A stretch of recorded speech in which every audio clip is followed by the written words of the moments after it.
تعالوا افرجيكم كيف نعمل احلى جلوس بالبيت بس بمكونين، ويلا نبلش ولا تنسوا المقاطعة. اول اشي بدنا ورق كركديه، يا اما بتطحنوه يا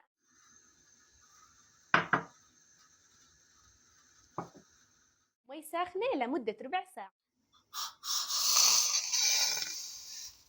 جلسرين، هاي العلبة بنص دينار من الصيدلية، وهون صفيت الكركديه وراح اخذ منه معلقة واحدة وبحركهم، وهون عندي علبة جلوس فاضية نظفتها وغسلتها، وهلأ بسحبهم بالسرنجة وبعبيهم بالعلبة.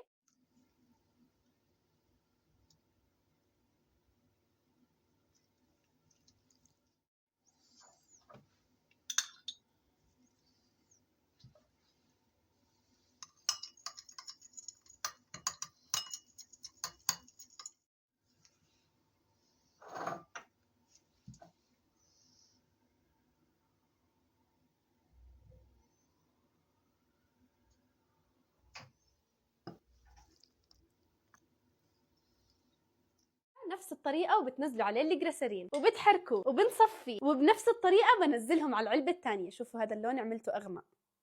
وهيك جهز معنا أحلى وأسهل جلوس بالبيت، واحكوا لي أي حبيتوا أكتر، الغامق ولا الفاتح؟